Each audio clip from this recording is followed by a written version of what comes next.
다 회복시키시고 예수 안에서 거듭나게 하심으로 우리의 입술을 통해서 찬양케 하사 하나님 영광 받으시고 또 이 귀한 자리에서 생명의 말씀으로 은혜를 나눌 수 있는 복을 주셔서 감사를 드립니다. 주님, 우리가 갈급한 심령이 될 수 있도록 성령님께서 역사하셨사오니 이 시간에 한 사람도 공수로 가지 않게 하여 주시옵시고 하나님 나라를 다시 한번 깊이 깨달을 수 있는 귀하고 복된 시간 될 수 있도록 축복해 주시옵소서. 부족한 종의 허물을 덮으시고 말씀을 통해서 하나님 나라가 이루어지게 하옵소서. 예수님 이름으로 기도드리옵나이다. 아멘. 요한 3서 다시 한번 보시겠습니다. 요한 3서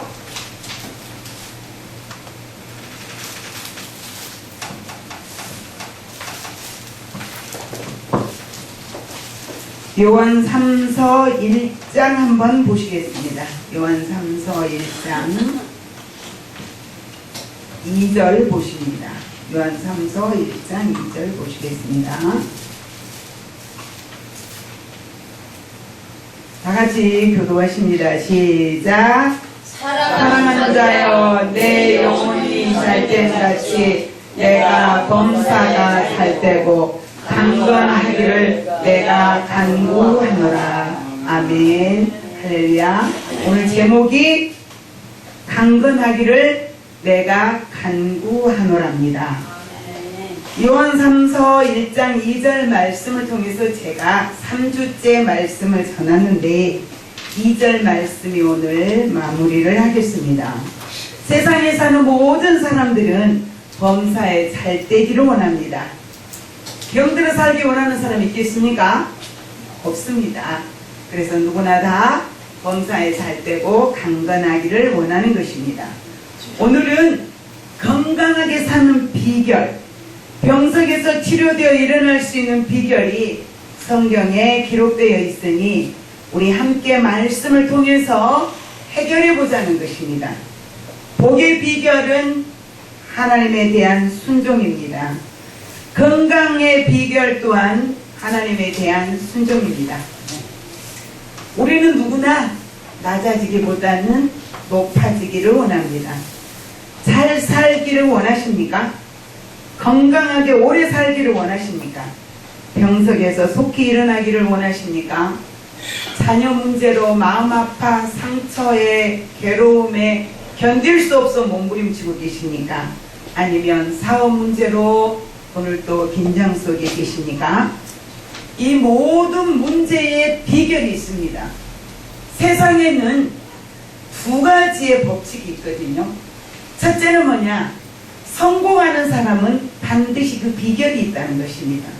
실패하는 사람에게는 반드시 원인이 있다는 것입니다. 그럼 우리는 어떻게 해야 될까요? 원인을 찾아서 비결로 바꿔주시면 반드시 회복이 된다는 것입니다. 그런데 복의 비결, 건강의 비결은 바로 하나님께 대한 순종에 있다는 것입니다. 그런데 순종이 갖다주는 복은 구체적으로 첫째, 세계 민족 위에 뛰어나게 하신다고 약속해 주셨습니다. 우리가 스스로 높아지려고 애쓰지 않아도 하나님의 말씀에 구체적으로 순종하고 하나님을 즐거워하며 사는 자는 하나님 반드시 높이신다는 겁니다. 아멘. 총칼로 세계를 정복하려고 하는 사람들이 종종 있었지만 결국 그들은 역사의 수레바퀴 속으로 사라지고 말았습니다. 그러나 말씀에 순종하면서 진정으로 세계 민족 위에 뛰어나게 될 수 있는 그런 것은 오직 말씀 앞에 순종하는 자들입니다. 한나라의 세계 모든 사람들이 알고 있는 예를 들어 본다면 빌 게이츠입니다. 두 번째는 록펠러입니다. 세 번째는 워런 버핏이라고 하는 분입니다. 이 외에도 수많은 사람들이 예수 앞에서 회복되고 높아지고 하나님 앞에 건강 찾아서 이 땅에서 영원한 삶은 없습니다. 누구나 다 인생의 종착역은 있다는 것입니다. 그러나 사는 동안 우리가 하나님 앞에 건강하게 사는 것이 우리가 복이라는 것이죠. 두 번째는 하나님께 순종하는 사람에게 하나님이 주시는 복이 있는데, 처음에는 생활의 복, 자녀의 복, 소유의 복, 출입의 복, 경제적이고 물질적인 복을 누리게 하시며 건강의 복과 장수의 복을 누릴 수 있도록 성경 66권에 기록되어 있더라는 것입니다. 위의 것들은 우리 삶에 필요한 모든 것을 의미하며 육적인 것과 영적인 모든 것을 주시겠다고 하시는 하나님의 약속입니다. 세 번째는 언제나 승리하게 하십니다. 우리 넘어지면 일어나고 싶죠. 하나님은 우리가 넘어진 것 같은데, 아픈 것 같은데 반드시 말씀에 순종하는 자를 하나님은 승리하게 하신다는 것입니다. 아멘. 신명기 28장 7절에 보니까 여호와께서 너를 대적하기 위해서 일어난 적군들을 내 앞에서 패하게 하시리라. 그들이 한 길로 너를 치러 들어왔으나 내 앞에서 7길로 도망하리라. 아멘. 이 말씀에 너무 멋진 예가 있습니다. 열왕기하 19장 1절로 마지막 절에 보면 사내들임이라고 하는 사람이 히스기야 왕을 이제 비방하고 이제 그 민족을 패망케 하기 위해서 계속 히스기야 왕을 이제 수모스러운 그런 말로 모함을 합니다. 그런데 하나님께서는 히스기야의 눈물과 그 사내림의 비방하는 소리를 들으시고 그 밤에 18만 대군을 죽음으로 다 몰아가 버린 것입니다. 7길로 도망갈 일도 없었습니다. 그만큼 하나님은 패망케 하셨습니다. 7길로 도망하리라는 말씀은 대적자의 완전한 패주를 의미하는 것입니다. 또한 대적자의 완전한 패주는 곧 우리의 완전한 승리를 말씀하고 계시는 것입니다.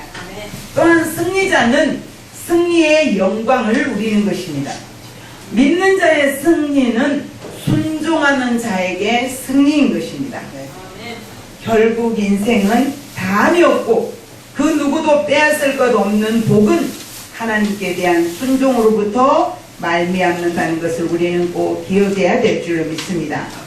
오늘은 강건하기를 내가 강구하노라 하신 요한 사도의 사도 요한의 기도의 소원 또한 하나님 말씀 안에 답이 있더라는 것입니다.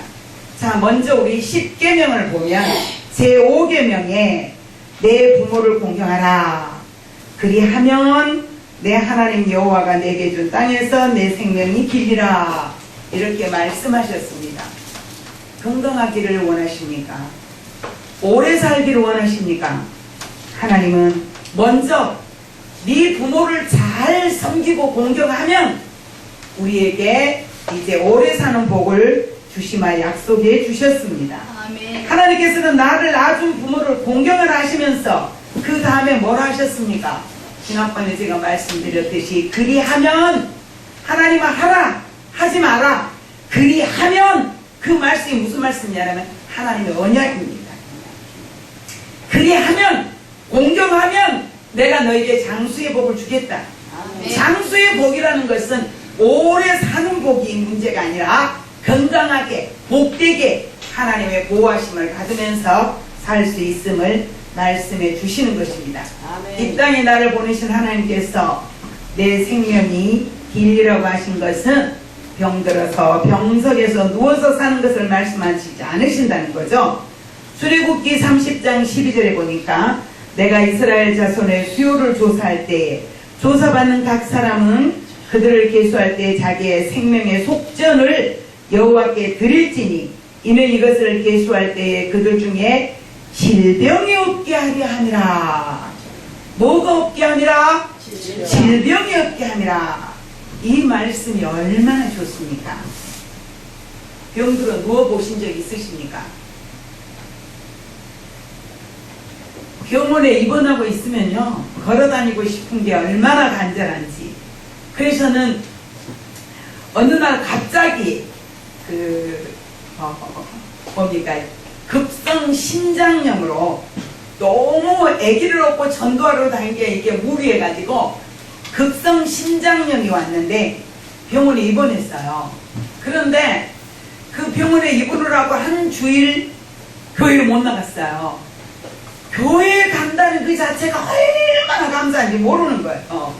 그래서 그 뒤로는 주일날 교회 가면 먼저 찬양하기 전에 기도하면서 하나님 오늘 또 교회에 나올 수 있는 건강 주셔서 너무 감사합니다. 아멘. 감사가 여러분이 오늘 여기 오신 여러분들 건강하기 때문에 오셨잖아요. 아멘. 우리가 병들어 병석에 누워있으면 아무리 이 자리가 그립고 사모해도 나올 수 없더라는 거죠. 그래서 우리는 하나님이 여기서 질병이 없게 하려 함이라. 어떤 자에게? 하나님께 예배할 때 속전을 내고 또 여기서 이스라엘 자손의 수요를 조사할 때 조사받은 각 사람들에게 하나님 말씀하셨어. 뭐라고? 계수할 때 자기의 생명의 속전을 여호와께 드릴지니 이는 그것을 계수할 때에 그들 중에 무엇을 얻게 하려 함이라? 질병을 얻게 하려 하심이라. 하나님 말씀에 순종하는 자에게 우리에게 질병을 걷어가시는 것입니다. 말씀을 순종하는 자는 하나님의 보호에 약속하심이 이렇게 분명하게 있더라는 것입니다. 출애굽기 30장 16절 마지막 절에 보면 너희의 생명을 대속하리라 이렇게 말씀하셨어요. 놀랍죠? 이 대속이라는 말씀은 하나님께서 예수 그리스도를 통해서 천국의 영원한 생명까지 구약시대부터 계속 약속해 주셨습니다. 자, 우리 한번 찾아보겠습니다. 잠언서 22장 4절 한번 찾아보시겠습니다. 잠언서 22장 4절.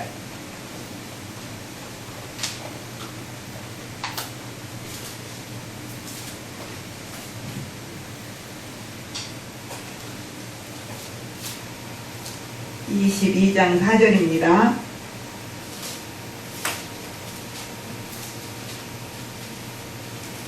같이 교독하시겠습니다. 시작. 정성과 여호와를 경외함의 보상은 재물과 영광과 생명이니라. 아멘. 놀랍지 않으세요? 여러분들 평상시에 이 말씀을 가지고 여러분들도 은혜를 받으셨으리라고 믿습니다. 허나 이 자리에서 다시 한번 건강을 생각하면서 이 말씀을 들으면 하나님의 축복이 얼마나 큰지 다시 한번 이렇게 은혜가 넘치는 말씀입니다. 이 대목에서 우리가 잊어서는 안 될 말씀이 있어요. 제가 시간이 없어 말씀을 다 찾아서 제가 교회에서 설교할 때는 성도들과 함께 은혜를 나누는데 여기서는 시간이 이렇게 정해져 있기 때문에 신명기 10장 13절 집에 가 찾아보시고요. 여기에 말씀을 보면 내가 오늘 네 행복을 위하여 내게 명령하는 여호와의 명령과 규례를 지킬 것이 아니냐 이렇게 말씀하셨어요. 신명기 10장 13절 저는 성도들에게 계속 외우라고 합니다. 우리 전사님 어느 날 전화 온 거예요. 목사님 우리 행복을 위해서 기록된 말씀이 어디죠? 신명기 10장 13절이요. 왜 그러는데요? 친구에게 보내주려고요. 교회 불평 있는 사람들에게 이 말씀을 여러분들 사용하시면 은혜가 될 것 같습니다. 왜냐하면 하나님은 순종하는 자에게 복을 주시는데 말씀을 가지고 늘 걸림돌이 되는 성도들이 또 종종 있거든요.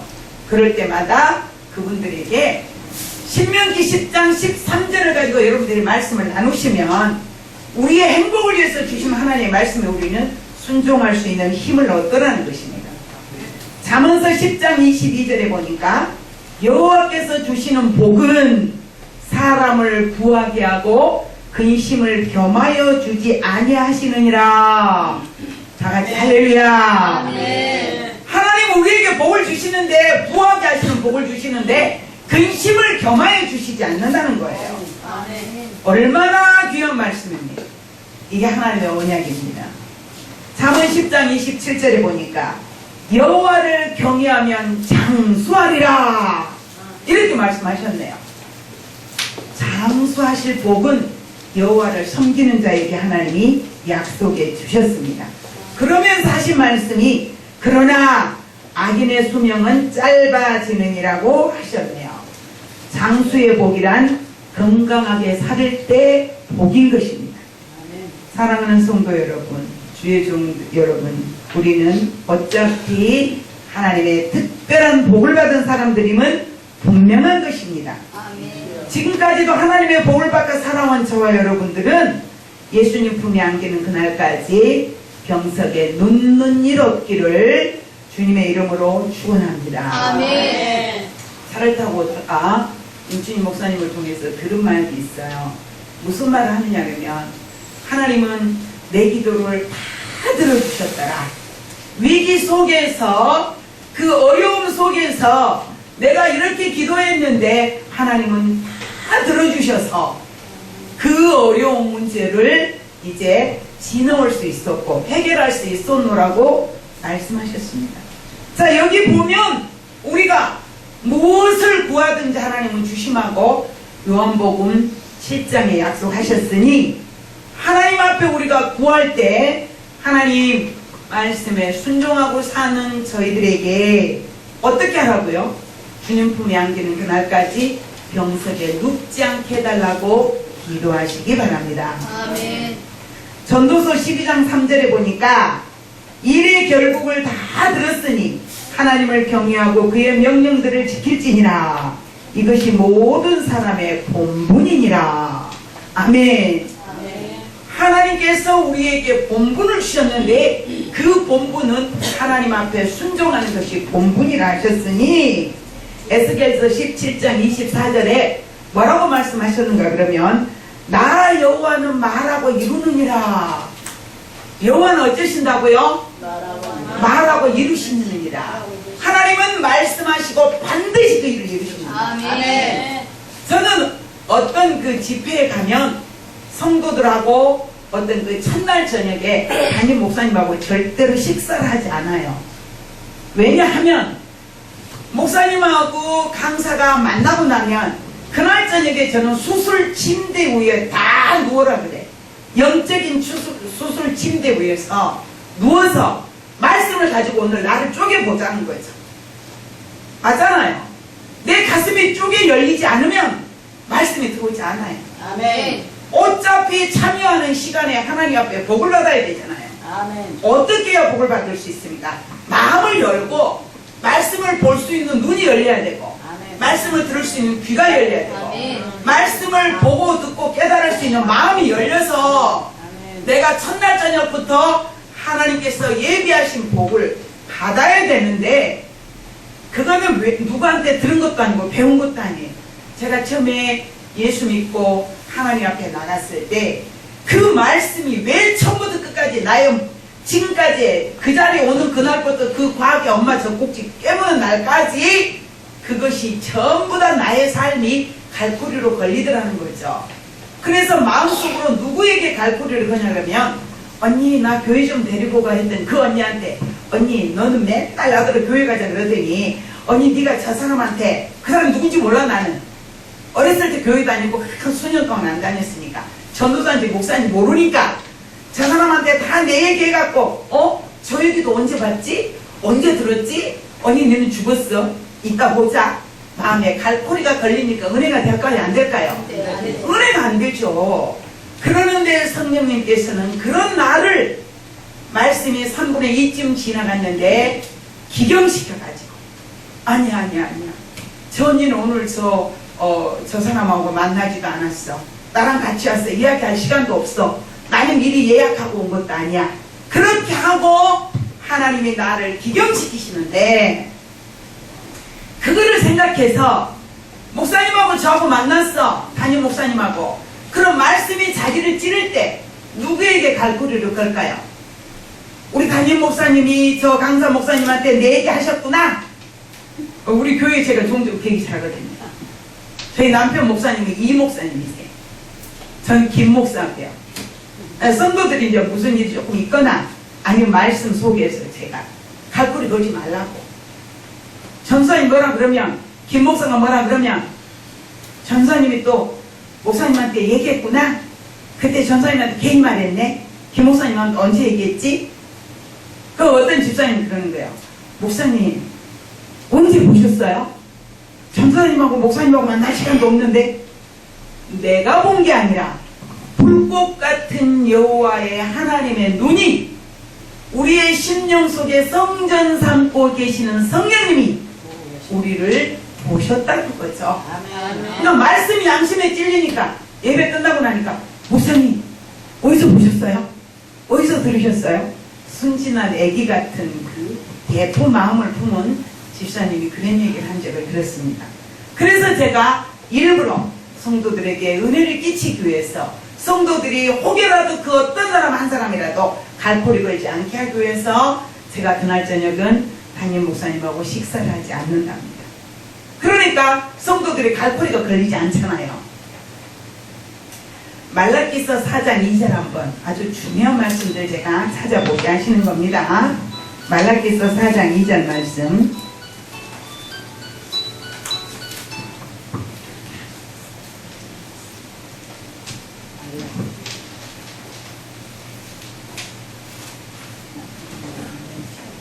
자, 같이 보십니다. 시작. 내 이름을 경외하는 너희에게는 공의로운 해가 떠올라서 치료하는 광선을 비치리니 너희가 나가서 외양간에서 나온 송아지같이 뛰리라. 아멘. 여러분 병문안 가셨을 때 이 말씀 사용하시기 바랍니다. 아멘. 하나님께서 어떤 분이 자꾸 아파요. 근데 기도했어요. 제가 하나님 어떤 말씀으로 그 성도에게 이제 가서 기도할까요? 병석에 누워있는 성도에게 신방하면 참 어려울 때가 있더라고요. 그래서 그렇게 기도하는 가운데 말씀을 쭉 보는데 말라기서 4장 2절 말씀이 번개처럼 제 눈에 들어왔어요. 그래서 보니까 하나님의 이름을 경외하는 너희에게는 공의로운 해가 떠올랐다. 이 말씀이 아주 중요합니다. 무슨 해가 떠올랐다? 공의로운 해가 떠올랐다는 거예요. 예수 믿으면서 하나님 섬긴다고 하면서 하고 싶은 거 내 마음대로 다 했어요. 그리고 하나님의 얼굴에 똥치 대든지 말든지 상관 안 하고 살았어요. 그러면 결국은 하나님의 공의가 임할 때 하나님의 치료의 광선이 비칠까요? 안 비칠까요? 안 비치죠. 그러니까 예수님의 마음을 품는 자에게 하나님은 공의의 빛을 비추시더라는 거죠. 제가 많은 질병을 고침을 받아서 제 몸 하나에 치료받는 것만 해도 어마어마한 그 간증들이 많이 나가요. 머리끝에서 발끝까지. 그런데 오늘은 하나님 제가 간증 안 하고 싶은데 그래도 건강에 대한 말씀을 하니까 제가 간증 딱 하나만 하고 싶은데 어떤 간증을 했으면 좋을까요? 이렇게 이제 기도를 하고 오는 도중에 지하철에서 갑자기 생각이 나는 거예요. 무슨 생각이 나느냐? 저희 아들이 첫 아이가 태어나서 한 달 조금 안 됐나? 그랬을 거예요. 한 달 조금 안 됐는데 아이가 이제 기저귀를 가는데 오줌을 제가 이렇게 오줌을 놓길래 기저귀를 빼려고 딱 빼는 순간 또 아이가 오줌을 딱 놓아요. 그래서 이제 기저귀 가지고 이렇게 받치고 보고 있었더니 고추 끝다리가 이렇게 딱 기계로 누르는 것 같고 양쪽 구멍에서 오줌이 나오는 거예요. 그걸 볼 수가 없잖아요. 그냥 기저귀만 늘 채우니까. 그랬는데 그렇게 해서 이제 보니까 오줌을 다 넣고 끝났는데 염증이 뚝뚝 떨어지는 거예요. 기저귀에 노란 염증, 피고름 염증이 떨어지는 거예요. 이게 뭐야? 그리고 이제 또 봤더니 나중에 그 다음번에 보니까 아이가 또 여전히 똑같이 그러는 거예요. 그래서 이제 비뇨기과를 데리고 가야 되겠다 생각을 하고 우리 아이가 12월 12일 날 태어났어요.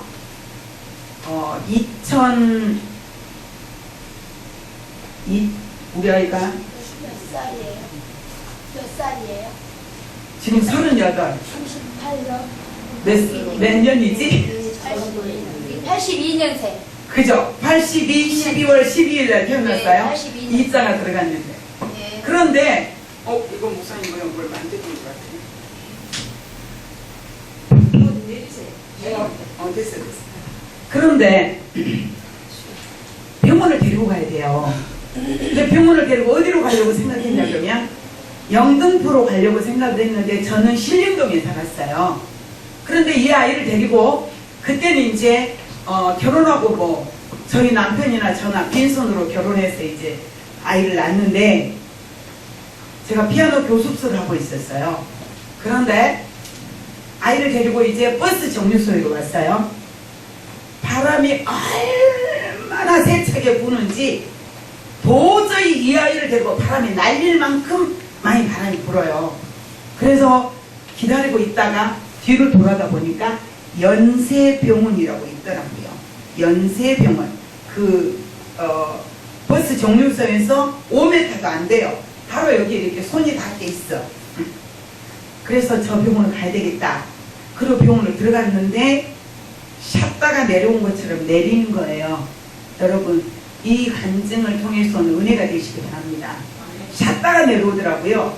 그래서 제가 이 아이를 안고 이렇게 제가 몰렸었어요. 이 아이를 안고 그리고 이렇게 돌아다 보니까 바람은 너무 세차고 어떻게 방법이 없는 거예요.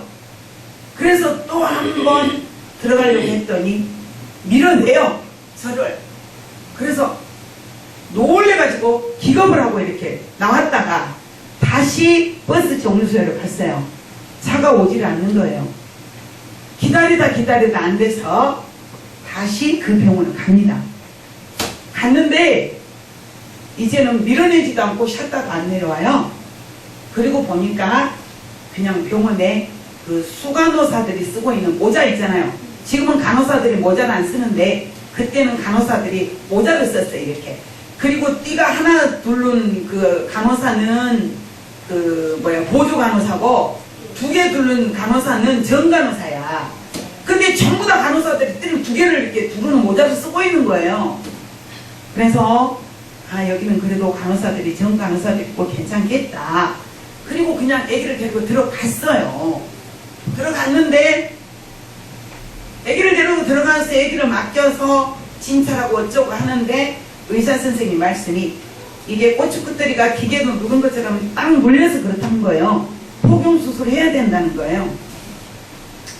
그럼 수술해 달라고. 이게 간단하니까 어렵지 않대요. 그런데 아이가 난 옆방에서 이제 기다리고 있는데 얼마나 우는지 죽을 것만큼 우는 거예요. 한 달도 채 안 된 아이니까 마취할 수가 없잖아. 그러니까 그냥 그 포경을 하는데 아이가 죽게 울어요, 죽게. 그리고 이제 아이를 데리고 집에 왔어요. 며칠 지났는데 매일 이제 데리고 다니면서 치료를 받는데 아이가 계속 우는 거예요, 계속. 그런데 이제 그때 집은 저 위에가 있고 저는 피아노 교습소를 하고 이제 피아노 교습소에서 일을 해야 되니까 아이를 데리고 이렇게 있는데 아이가 울어서 오줌을 싸는 줄 알고 기저귀를 또 빼보니까 이 아이가 몸이 가지 색깔이 순간적으로 되면서 탁 옹그러져갖고 죽어버리는 거예요, 아이가. 근데 그때 남편이 같이 있었어요. 가지고 내가 아이들이 양쪽에서 피아노 치고 있고 그러니까 여보 그랬더니 남편이 보니까 아이가 그렇게 생겼는 거예요. 둘이 딱 가운데도 아이를 놔두고 끌어안고 둘이 소리 없이 기도했어요. 살려주세요, 하나님 살려주세요 하고 둘이서 소리 없이 기도를 하고 약속도 안 했는데 같이 아멘을 하고 끝냈어요. 그리고 보니까 아이가 쫙 풀어져가지고 가지색에서 하고 숨을 내쉬더라고요. 그래서 너무 놀래가지고 아이를 데리고 둘이 이제 오후 시간이었는데 병원에 이제 데리고 갔더니 의사가 하는 말이 젊은 것들이 애기 하나 데리고 호들갑을 떤다 그래요. 젊은 것들이 애기 하나 데리고 호들갑을 떤대요. 근데 저희는 그야말로 그때 첫 아이니까 젊잖아요. 30대 초반이니까. 그래서 의사가 그런 말을 해도 아무 말도 못하고 아이를 치료를 하고 집에 왔는데 계속 치료를 하러 다니는 거예요. 하루 저녁에 남편이 이제 금식 기도를 하러 가신다고 기도원을 가시려고 준비를 다 끝냈어요. 준비를 다 끝내놓고 있는데 아이가 또 한 번 그런 증세가 오는 거예요. 그래서 제가 너무 기겁을 하고 놀래가지고 남편한테 맡겨놓고 이제 제가 아이를 안고 뜁니다. 또 뛰어서 병원에 갔어요. 치료를 하고 왔어요. 그리고 오니까 남편은 보따리 싸놓은 그 보따리 가지고 기도하러 가버렸어요. 근데 그날 저녁에 아이가 얼마나 우는지 그때가 정월 초 하루날인가 이튿날인가 그럴 거예요. 그래서 그 아이를 데리고 이제 밤새도록 한심을 안 자는데 금음날 그 전날인가 보네요.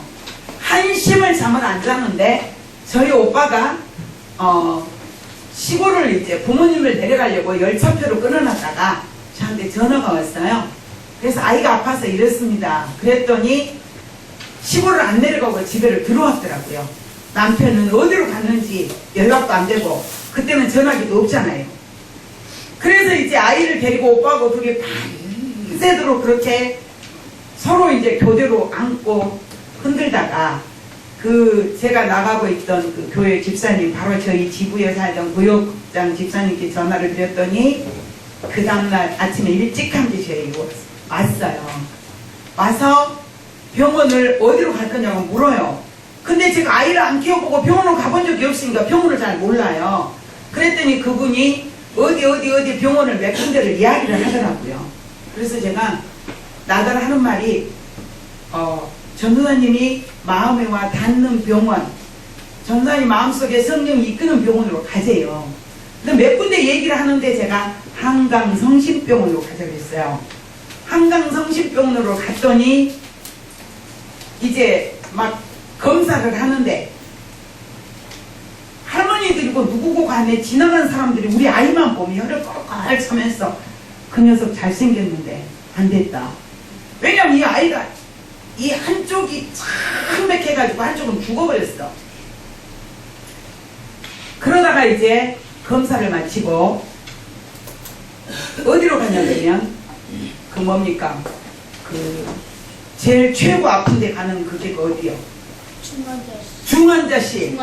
중환자실이 너무 지금 마음이 아프니까 중환자실이 생각이 안 나는 거예요. 중환자실에 갔어요. 가서 보니까 전부 다 호흡기로 숨을 쉬고 있는 거예요. 호흡기로 제대로 된 사람은 한 사람도 없더라고요. 근데 보니까 우리 아이는 이제 막 까나리게 이제 한 달 반 그렇게 되다 보니까 한 달 반 됐고 한 7, 8살 정도 되는 아이가 고개를 가누지를 못하는데 호흡기로 갖고 착 하면 고개를 이렇게 돌리고 또 호흡기가 들어가고 잠시 안 빼고 있으면 또 사그라지고 제 속으로 자 이거 얼마 못 살겠구나 싶은데 그 아이 생각이 아니라 우리 아이를 침대에 누워라 그러는데 내가 안돼 우리 아이가 살아타려고요 막 이렇게 제가 막 소리를 지르고 아이를 못 넣었어요. 그런데 의사가 아니에요 괜찮아요 아주머니 괜찮아요 그렇게 하지 않아요 막 근데 제가 아이를 붙들고 놓지 않는 겁니다. 그러다가 이제 그 의자 침대에다가 아이를 뉘우라고 해서 뉘었어요. 그랬더니 아이를 꼬부라가지고 허리에다가 뇌검사를 하더라고요. 그렇게 생기니까. 그랬더니 폐혈증인 거예요. 너무 무서운 거 아니에요? 이 균이 어디로 돌아다니는지를 모르는 거예요. 아이 몸에서 돌아다니는데 어디로 돌아다니는지를 모르는데 아이가 죽음이 몇십 프로냐 그러면 그날 70%인가 그렇게 됐어요. 그리고 하루 저녁 지나니까 60%, 또 하루 지나니까 40%. 하여튼 남편이 3일 후에 왔는데 사망률이 살 수 있는 확률이 40%밖에 안 남는 거예요. 그날 저녁에. 그러니까 중환자실은 보호자가 한 사람밖에 안 들어가요. 한 사람만 남아있어야 돼요. 그래 이제 저들을 집으로 가라 그러는데 애기 기저귀 보따리를 이만큼 싸가지고 칡게 들고 집이 신림동인데 가는데 딱 병원 문에서 나오니까 병원 온실이잖아요. 병원 문에서 나오니까 이 칼바람과 그 눈이 막 날리는데 제가 딱 미쳐버렸나 봐요. 기저귀 보따리를 시켜들고 줄줄줄줄 가다가 다시 문 앞으로 오고, 그러면 그 유리가 너무 하얘가지고 유리에 펑 부딪히는 거예요. 그러면 제가 또 정신 차리고 가고, 몇 번을 그러다 보니까 그 앞에 과일 아저씨가 이렇게 말해요. 아줌마 어디로 가요? 이제 병원에서 나오는 걸 봤잖아요. 어디로 가요? 저 신림동 가요. 그럼 아줌마 그리 또 가면 안 돼요. 이렇게 가요. 이렇게 가고 이렇게 가고 어디로 가서 뭐 몇 번 버스를 타면 간대요. 과일 아저씨가 너무 저를 보니까 안타까우니까 그렇게 말씀해 주시더라고요. 집에 갔는데 위에 집은 권사님네 가정이고 저는 이제 이렇게 그 아래층 1층에 사는데 무서워서 집을 못 들어가겠어. 그 집을 못 들어가서 권사님 그랬더니 어서 오너라 이러면서 이제 안고 저를 이제 당신 방에 데리고 와서 잠을 재우는 거예요. 그날이 정월초 이튿날이더라고요. 그런데 그 권사님이 새벽 예배를 가신대요. 그래서 새벽 예배를 따라갔어요. 따라갔더니 새벽 예배 따라간 그 교회 목사님이 욥에 대한 설교를 하시는 거예요. 욥에 대한 설교를. 그리고 그 새벽 예배를 끝나고 집에 가서 남편이 전화 오기를 기다리는데 전화가 안 와요. 9시도 안 와요. 10시도 안 와요. 10시 반이 돼도 안 와요. 무슨 소리일까요? 사망률이 60%가 올라갔잖아요. 40% 살 수 있는 확률은 40%밖에 없는데 그날 저녁에 간 줄 알았어요. 그랬는데 전화가 오지 않아요. 그래서 이제 권사님이 그래도 나가봐야 되지 않겠냐. 얼른 챙겨서 가보자. 이렇게 하고 이제 기저귀를 싸서 또 보따리 해갖고 주시더라고요. 그래서 보따리를 가지고 병원에 갔어요. 가서 어디로 갔냐? 뭐라고 그래, 영안실 쪽으로 갔어요. 영안실 쪽에 가서 혹시 우리 남편 어디서 울고 있지 않나? 가서 보니까 남편이 안 보여요. 또 한층 올라갔는데 계속 안 보여요. 중환자실까지 엘리베이터를 안 타고 걸어서 올라갔어요. 너무 무서우니까 엘리베이터 탈 수가 없어. 내 남편은 절대 병실에 있지 않을 거라는 생각이 들고 중환자실 문을 딱 열었더니 아이는 안 보이고 남편만 짐을 챙기고 있는 거예요. 제가 너무 기적을 해가지고 너무 놀래가지고 이 기저귀 보따리를 땅에다가 떨어뜨려 버리고 이제 멍하니 쳐다보고 있었더니 간호사가 내가 가만히 이렇게 넋을 잃고 이제 남편을 보고 있는 거예요. 아이가 안 보이니까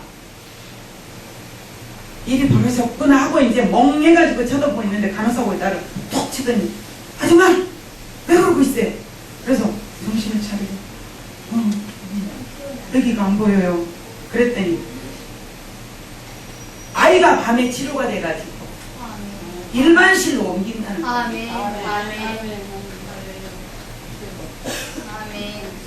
가서 보니까 이 아이가 완전히 반쪽이 이렇게 죽어서 백지장 같은 아이가 정상적으로 피가 돌고 있어요. 그 밤에 어떻게 됐나? 저희 남편은 3일 금식하고 돌아왔고 그날 저녁에 저희 남편이 섬기는 교회가 틀리고 제가 섬기는 교회가 틀렸어요. 제가 섬기는 교회 성도인들 한 7, 80명 되는데 그 교회에서 제가 전도사 일을 하고 있었는데 그 교회 제가 섬기는 교회 목사님이 성도들하고 함께 3일 금식하고 기도했대요. 또 저희 남편이 그때 당시에 서울로 올라와가지고 이제 신학 공부하고 있으니까 그 섬기는 교회 성도가 몇백 명 되고 남편 또 신학교 학생들이 또 엄청 많고 그래가지고 그날 저녁에 이 아이의 죽음을 두고 하나님 살려달라고 하나님 앞에 부르짖고 기도했더니 그 밤에 예수님의 약속대로 내가 채찍에 맞음으로 너희의 질병을 치료하였느니라고 하신 그 약속의 말씀대로 아멘. 말라기서의 4장 2절 말씀처럼 내 이름을 경외하는 너희에게 공의로운 해가 떠올라서 치료하는 광선을 비치르니 너희가 나가서 외양간에서 나온 송아지같이 되리라. 아멘. 할렐루야. 아멘. 하나님은 말씀의 약속으로 이루셨습니다. 아멘. 그때 당시에는 저희 남편도 저도 우리는 주님이 먹이시면 먹고 벗기시면 벗고 입히시면 입고 이런 마음으로 살았거든요. 오직 주를 위해서 살기로 결심하고 주님이 죽기를 원하시면 죽음의 자리에 나간 것이 두렵지 않았습니다. 그랬는데 주님은 그 아이의 내가 그 밤에 하루 저녁에 10% 20%씩 막 사망률이 뚝뚝뚝 떨어지는데 40% 살 확률이 남아있다고 하는 그 의사에게 그 소리를 듣고 그 병원문을 나갔는데 하나님은 그 밤에 깨끗하게 치료하셔서 지금 그 아이가 38. 그 아이가 지금 전도사 사역을 하고 있고 신학을 하고 있는데 이 아이는 중학교 1학년 때 성령을 받고 저한테 이렇게 말하더라고요. 어머니, 물 건너 생명줄 던지어라. 그 찬양을 나더러 불러보래요. 그거 불렀어요. 물 건너 생명줄 던지어라. 누가 저 뭐라 그러죠? 영주를 구원하랴. 그 찬양을 드리는데 저희 아이가 그래요. 어머니 그 찬양을 무슨 생각으로 부르시네요. 전도 세미나를 어린이 전도 세미나를 보냈더니 갔다 왔어요. 이 아이가 성령을 받고 방언을 받고 막 전도 이 사명을 받아가지고 이 아이가 그래서 내가 엄마 지 동생 까나리게 업고 다니면서 전도한 걸 봤잖아요. 그러더니 이 아이가 엄마한테 그래요. 엄마 이 사명이 없으면 전도하게 하지 말아요. 거짓 마음으로는 주 얘기를 하지 말래요. 그리고 제가 하는 말이 야야 엄마 아빠 열심히 해가지고 교회 건축해서 우리 아들에게 물려주고 너는 목회 좀 편안하게 했으면 쓰겠다. 그랬더니 어머니 그런 말씀 하시지 말래요. 왜냐 하니까 저보다도 훌륭한 주의 종이 있으면 그분에게 드려서 하나님의 일을 더 많이 하는 것이 목적이지 제가 목회를 편안히 하는 것은 지가 원하는 바도 아닐 뿐만 더러 주님도 원하시지 않는다는 거예요. 지금은 마음이 좀 달라졌겠죠? 그런데 어쨌든 이제 이 전도사 사역을 쭉 수년을 해보니까 고달픔을 알고 힘이 든 걸 압니다. 그래서 저한테 그래요. 어머니 다른 거 다 하지 말고 전도만 하래요. 왜? 저 많은 사람들 다 죽어가는데 어머니 어떻게 하시려고? 일하지 말고 돈 벌지 말고 하나님이 주시면 먹고 이제 안 주면 굶고 우리는 이렇게 사는 것이 우리의 사명이래요. 하나님은 치료하시더니 그렇게 쓰시더라 이 말씀입니다. 제가 오늘 간증 안 하고 싶었어요. 근데 말씀 준비하는 가운데 꼭 간증 하나 하고 싶더라고요. 그런데 어떤 간증이 오늘 꼭 필요하실까? 하나님께서 들으시고 유익게 되실 분들이 있을까? 기도하는 가운데 갑자기 오래전 일이라 잊어먹고 제가 이 간증을 한 지 오래됐는데 이제 다시 생각이 나서 오늘 간증을 드렸습니다. 오늘 제가 저에게 주어진 시간보다 한 10분 정도 지났습니다. 제가 한 말씀만 더 드리고 시편 41편 3절 여호와께서 그를 병상에서 붙드시고 그가 누워있을 때마다 그의 병을 고쳐주시나이다. 아멘. 주님이 영광 받으신 줄 믿습니다. 기도하겠습니다. 좋으신 하나님 감사합니다. 강건하기를 원하는 우리에게 오늘 또 말씀 주셨사오니 이 말씀을 통해서 우리 모두가 은혜받게 하시고 이 말씀을 보고 듣고 깨달음으로 우리의 삶이 내 영혼이 잘된 같이 범사가 잘되고 강건한 복을 받아 누리게 하옵소서. 새신 방송 위에 주님이 축복하시기를 원합니다. 더 많은 아버지 하나님 좋은 주의 종들이 와서 말씀을 전하심으로 이 땅 위에 많은 영혼들이 주께로 돌아올 수 있도록 축복해 주시옵소서. 예수님 이름으로 기도드리옵나이다. 아멘.